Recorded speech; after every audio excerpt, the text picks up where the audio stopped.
experienced corners. I mean, do they? Well, what has impressed you about them this being your first year working with them? The thing that impresses me the most is just how these guys work. It's when you come in fresh, brand new.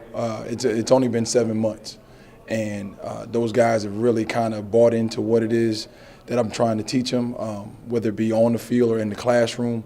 And that's been the most impressive thing, the fact that these guys are willing to embrace the process of learning how to play the position, learning how to play the game, and not just going out there and trying to match up skill for skill, but actually becoming a student of the position, to go out there and execute and to be able to sit there and dominate on Saturdays.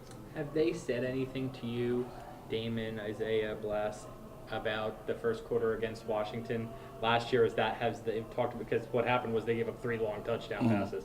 Have they said anything about that bothering them, or have you showed them that film to rejolt them? The only reason we ever go back to watch film is to kind of reiterate how far they've come. As far as how they felt about last year, it's a different year. So the game last year, the plays that were made or were not made last year, all of that's in the past. The only thing we can do is focus on the here and now.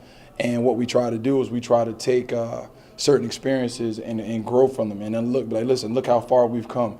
Look at this play here. And now, based on what we've been going through and what you've learned, how would you play this different? They be like, hey, I didn't do this and I didn't do that. And now they see how that would make a difference in, between making the play or not making the play. That's the only way that the past even comes up. Right now, it's all about the here and now. The 3 top corners, I guess, are pretty well established, but what does the competition look like behind Damon, Bless, and Isaiah? Well, it's all still pretty young. We got Tank Lopez, who has come in and over the course of the first few practices has shown that, if nothing else, he has the willingness to go in there and put his face in there. And when you got a guy like that, special teams is a lot of place where a lot of young guys go in and create some momentum for themselves, get some confidence. We had the conversation today, if with him traveling and playing special teams, there's a lot to be said for that experience. What is it like to go on the road, to travel? You get a chance to watch other people's process. So now when it becomes your time in year 2 or year 3, you're ready. You don't have to wait another year to try to figure out what that's like. You got Timmy Burrows, who again, he's another guy who's coming along, kind of slow in the process, but coming along nonetheless.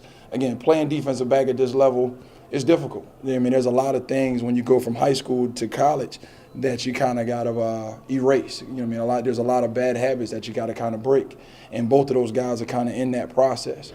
But as coaches, what we try to do is we try to find things that they're good at and where they can help the team and be a contributor now. And if they can do those things, we try to plug them in there because there's a lot to be said for experience. What do you like about Isaiah's game? I like the fact that he's methodical. He is a guy who is methodical about where the receiver lines up. He knows the defense. Rarely makes a mistake. He is very, very cerebral that way. And when you got a guy out there like that on the edge with the kind of defense that we play, it gives a confidence to the rest of the other 10 guys that he's out there with, because they know that they can count on him to be able to do his job. So he's not going to freelance or anything like that? No. I'm saying he's going to do what? Right, he's going to do his job. So the other ones know where to be. Right. He's somebody who can be counted on. He's going to do his job. And I think when you got a guy out there like that, really and truly, as a defense, that's what you want. You want to be able to feel confident that the guy next to you is going to be able to do his job, so that you can go out there and effectively do yours. And that's why Isaiah is the leader of our room, because he's that kind of guy. What kind of camp is Damon Hayes in? Damon is a production magnet. You guys were out there today. He sat there and picked off a pass in one of the team periods. Had a chance to make 2 interceptions in the one-on-one periods. He is a production magnet. He's coming along very, very well. And like I said, I'm in a lucky position where I got 3 starters in my room. All of those guys, I feel very confident, can go out there and make plays. And again, Damon is from the spring up and through now, and showing that he can do that on a consistent basis. And when you got that, you got something special. What makes him the right guy for the slot? I imagine slot corner is different than perimeter corner. Only because of the space.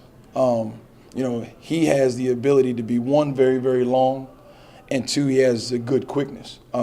So his ability to, and, you know, making plays. I mean, there's a lot of teams that try to isolate people up there in that slot, and you want somebody who can go in there and effectively be able to play those guys. And because of his length, his speed, his athleticism, he's able to do so. So he's definitely a weapon for us. And, you know what I mean, because of his speed, he's also, you know, and not afraid to tackle. He can go in there and blitz a little bit too. So he gives us kind of the best of both worlds in that position.